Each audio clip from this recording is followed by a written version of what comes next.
I got Tom here with New Era Foods. We're at Interzoo 2014, and he's going to explain what makes his foods unique.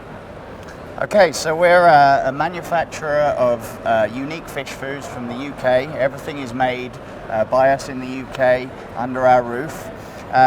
We make, as you can see, pellets, flakes, and also a novel product called the grazing diet, which I'll talk about in a minute. We make everything very soft. We make it at cold temperatures, and we use very high quality ingredients. We also design the machines. So the machine, along with the formulation, makes the New Era diets very different. You'll see that it's soft, you can squash it, you can mold it, you can get the small pellets and mold them into a ball, you can stick them on a rock.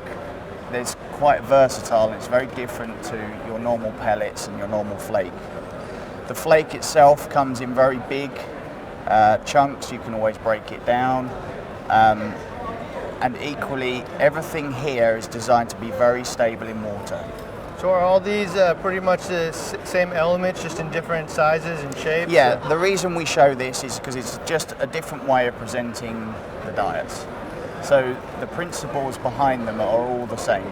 The stability in the water, the quality of the ingredients. Now we have lots of different formulas, and we will change those specifically for those type of fish. And of course you've got the herbivore end on a reef, you have a carnivore end on a reef, so we do different diets and different formulas, but the principles are all the same. These are just different sizes to present the diet. So everything from flake through to the smallest 1mm pellet, all the way up through 4mm, 6mm, 8, 12, 15. Now obviously this is not really a retail product. We actually deal with over 160 public aquariums around the world.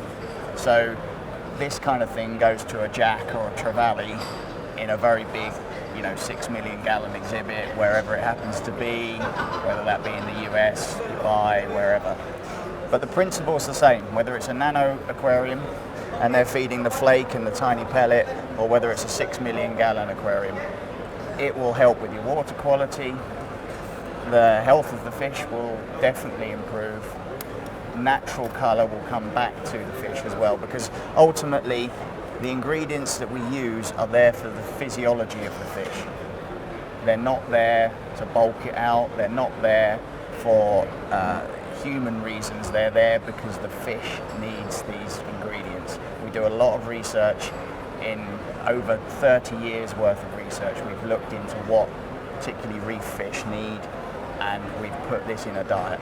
Can you explain what some of those ingredients are, or what makes it different? Okay, so this is some of the variety of raw materials that we use.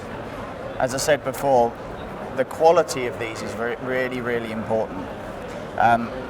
If you look at this whole range here, apart from one, they are all human food grade. Now that's a very rare thing for fish food, trust me. I imagine. The only one that isn't is the fish meal. Now the fish meal, again, you can get various different grades, various different qualities, and it's very high quality. The reason it's not human food grade is because we don't eat fish meal. There is no such thing as human food grade fish meal. So you got the shrimp, mussels, squid, fish meal, krill, minerals, vitamins, spirulina, algae fine, and algae. Yeah, so obviously with certain ingredients, they will go into certain formulas and others will go into others. Just to give you an idea of a difference between, say, our marine algae diet and, if you like, some of the freshwater herbivore diets. In the marine, we will always use marine seaweeds or algae, so we have 5 different types of nori, we have ascophyllum, we have ulva. In the freshwater side, we use spirulina. We don't use that in the marine because it's a freshwater cyanobacteria, so it's great for freshwater fish. It's not harmful for marine fish, but we've not seen anything in the literature to say that it's beneficial for them either. It makes sense that marine fish would want marine algae, and that's why we do that. Absolutely. And again, with the krill, the squid, the mussel, the way that this is processed as well is it's key that you take the oil out and the water out, and you use the base protein, which is highly digestible by the fish. Then what we will do is add our own oil profiles back in, which are suitable for tropical species. because invariably most of these are from temperate oceans, which is in an aquarium sense when they use wet fish and frozen food, most of that is from temperate oceans. It's the wrong oil profile for your tropical species. So that's the beauty of a formulated diet. You can add what you want in. And again, we have our own mineral mix made, we have our own vitamin mix made, and that's to our spec.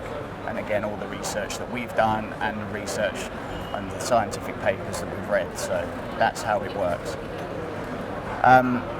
Just to give you a bit of information about the product that I said I'd come back to earlier. This is our grazing diet. And the way that this works, because of the stability of the product in the water, this will sit in your aquarium for 12 hours without breaking down, without making a mess of the aquarium. Obviously it's quite a lot of food, so it's not appropriate for a nano tank. But what you do is you take the sucker, stick that to the side of the aquarium, put the ring on, put the peg back in just to keep it in place. And then what happens is the fish just come up and they graze around the ring for a whole day. The best advice is to put this in the morning, go to work, come back. By the end of the day, they should have finished the food off. If you've got a really large aquarium, you can set up feeding stations. So it means that you alleviate the aggression between, say, large tangs or angels, and you can put them at two different ends of the tank. Everything gets its fair share of food, because the most aggressive fish go in and feed first. They take their fill, then they go off. The smaller fish come in and take their bit. So it's a very versatile way of feeding, but a very natural way of feeding. On the marine side, we have a lot of the marine algae in there, so all of the nori's that I spoke about earlier, the ascophyllums, and it allows things like tangs, angels, just to graze on natural material all day, which is what they would do on a reef.